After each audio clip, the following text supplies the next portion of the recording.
नमस्कार दोस्तों, स्वागत है आपका डॉक्टर संजय वेब के यूट्यूब चैनल में।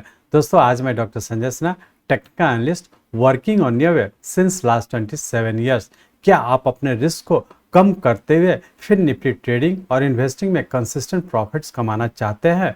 इस इन डेप्थ यूट्यूब वीडियो में हम आपको करेक्टिव राइज स्ट्रेटजी और न्यू एनालिसिस की वाइटल रोल पर ध्यान केंद्रित करते हुए फिर निफ्टी में ट्रेडिंग और इन्वेस्टिंग करने की कला के बारे में कंप्लीट गाइडेंस देंगे। जाने कि फिर निफ्टी में करेक्टिव राइजेस को कैसे पहचानें और उसका मैक्सिमम प्रॉफिट कैसे उठाएं। जाने कि कब डिक्लाइंस पर बाई करना है और कब करेक्टिव राइज के दौरान प्रॉफिट बुक करना है। डिसिप्लिन रिस्क मैनेजमेंट के की वैल्यू पर जोर दें।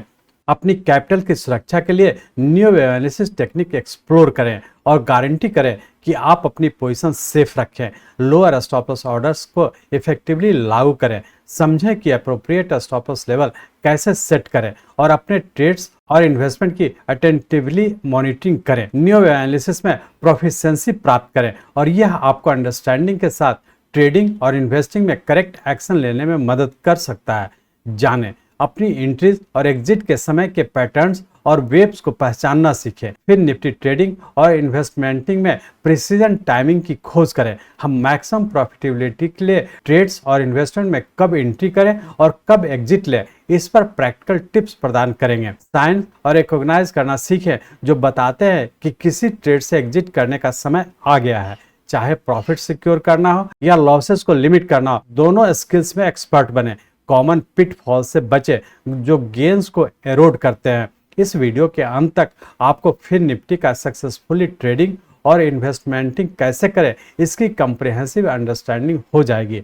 इस ऑल इन वन गाइड में साझा की गई मास्टर प्लान के साथ इन्फॉर्म्ड चॉइसेस बनाएं, लॉसेस प्रिवेंट करें और अपने प्रॉफिट्स को मैक्सिमाइज करें। अपने फिर निफ्टी ट्रेडिंग और इन्वेस्टमेंटिंग कॉम्पिटेंसी को बढ़ाने का यह अवसर न चुके। Precision timing in Fin Nifty trading और हाईएस्ट प्रॉफिट बुक करने के प्रिंसिपल्स को न्यू वेव के लेंस से जानने और चलिए इन सभी चीज़ों को समझने के लिए हम लोग चलते हैं फिन निफ्टी के रियल टाइम चार्ट पर। ये हम लोग का फिन निफ्टी का आवरली चार्ट है और इस आवरली चार्ट में देख रहे थे कि हम लोग के यहाँ पे एक राइजिंग ट्रेंड कंप्लीट किया था जो 3 वे में था और यहाँ पे कंप्लीट करके यहाँ से करेक्टिव फॉल में इंटर कर चुका है। और इस करेक्टिव फॉल के तहत देखे थे कि हम लोग का नीचे का 1, 2, 3, 4 और 5 वेव यहाँ पे कंप्लीट करने का यहाँ से एक करेक्टिव राइज के फॉर्म में ऊपर की ओर कंटिन्यू किया और उस करेक्टिव राइज के तहत ऊपर का ये बी, यहाँ से हम लोग zero B trend line draw करा तो इस पॉइंट को टच करा तो हमारा ये बी वेव हो गया और यहाँ से हम लोग सी वेव के फॉर्म में ऊपर कंटिन्यू किए हैं। ऊपर सी वेव के तहत ऊपर का हम लोग का 1,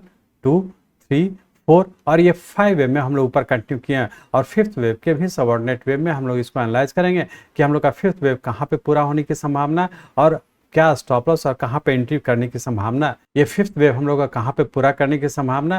तो इसको अब एनालाइज करने के लिए हम लोग इस आवरली चार्ट को कन्वर्ट करते हैं 15 मिनट के चार्ट में और उसमें हम लोग ये भी देखने की कोशिश करेंगे कि मंडे और ट्यूसडे को क्या होने की संभावना है और उसके लिए क्या स्टॉप लॉस होने की संभावना। इस आवरली चार्ट को हम लोग कन्वर्ट करते हैं 15 मिनट के चार्ट में।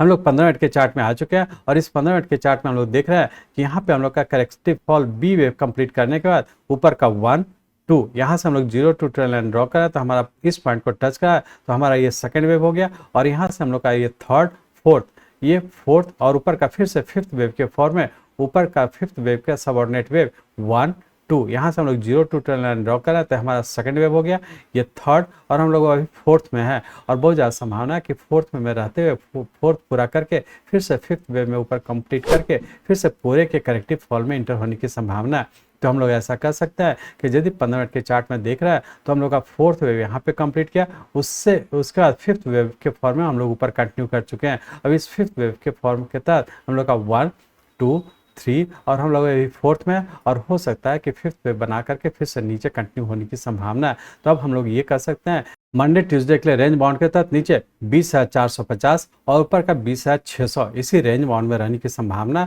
मंडे ट्यूसडे के लिए जो लोअर स्टॉप लॉस होगा वो हम लोग का 20,330 का होगा। इस स्टॉप लॉस को ध्यान में रख करके आप डिक्लाइन पे बाय करके ऊपर के ऊपर प्रॉफिट बुक करेंगे। एक चीज़ और ध्यान रखेंगे, क्योंकि ये जो लेवल दे रहे हैं हम लोग सिर्फ मंडे और ट्यूसडे के लिए दे रहे हैं, उसके लिए हम लोग का जो नीचे का स्टॉप लॉस है 20,330 का है। इस स्टॉप लॉस को स्ट्रिक्टली फॉलो करते हुए ट्रेड करने का कोशिश करेंगे। अब हम लोग ये देखने का कोशिश करेंगे कि पूरे वीक में क्या होने की संभावना है। तो इस 15 मिनट के चार्ट को हम लोग कन्वर्ट करते हैं आवरली चार्ट में।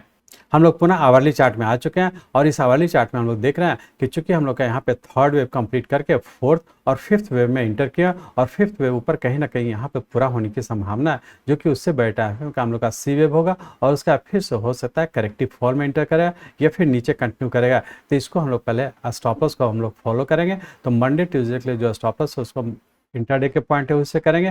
पूरे वीक के लिए रेंज बाउंड के तहत ऊपर का 20,600 और नीचे का हो सकता है 20,300, इसी रेंज बाउंड में रहने की संभावना। डिक्लाइन पे बाय करते हैं तो ऊपर के लेवल पर प्रॉफिट बुक करें, लेकिन पूरे वीक के लिए स्टॉप लॉस होगा। चूंकि हम लोग का ये फोर्थ वेव है तो हम लोग का पूरे वीक के लिए जो स्टॉप लॉस होगा 20,200 का। इस स्टॉप लॉस को ध्यान में रख करके हम लोग डिक्लाइन पे बाय करके ऊपर की ओर कंटिन्यू रखेंगे। एक चीज़ और ध्यान रखेंगे, चूंकि हम लोग का ये ऊपर का जो राइजिंग ट्रेंड है ये इसका सबऑर्डिनेट वेव 1, 2, 3, 4 और 5 वेव कहीं ना कहीं पूरा होने की संभावना। तो यहाँ पे बहुत एग्रेसिव होकर आप लॉन्ग पोजीशन नहीं बनाएंगे, छोटा छोटा ट्रेड करें। और जब भी हम लोग का नीचे स्टॉप लॉस ब्रेक करता है तो फिर से या तो हम लोग इसके करेक्टिव फॉल में इंटर करेंगे या फिर से हम लोग का नीचे कंटिन्यू हो जाने की संभावना है। तो बेहतर है स्टॉप लॉस को स्ट्रिक्टली फॉलो करते हुए ट्रेड करेंगे। एक चीज़ और ध्यान रखेंगे, इंट्राडे का जो स्टॉप लॉस है 20,330 का, उसको इंट्राडे पॉइंट ऑफ व्यू से स्टॉप लॉस को फॉलो करेंगे। और जो वीकली पॉइंट ऑफ व्यू से दिया हुआ स्टॉप लॉस 20,200 का, उसको पूरे वीक के लिए हम लोग स्टॉप लॉस को फॉलो करते हुए ट्रेड करने का कोशिश करेंगे। मैं चाहता हूं मेरे जीवन का लक्ष्य है इस मार्केट में कोई भी लूजर ना हो। इसको आप सीखें, लोगों को सिखाएं, लोगों को मदद करिए। हमारे साथ जुड़े रहने के लिए, आज के वीडियो को ध्यानपूर्वक अटेंड करने के लिए, इसे दूसरों तक पहुंचाने के लिए आप सबका बहुत बहुत धन्यवाद। जय हिंद।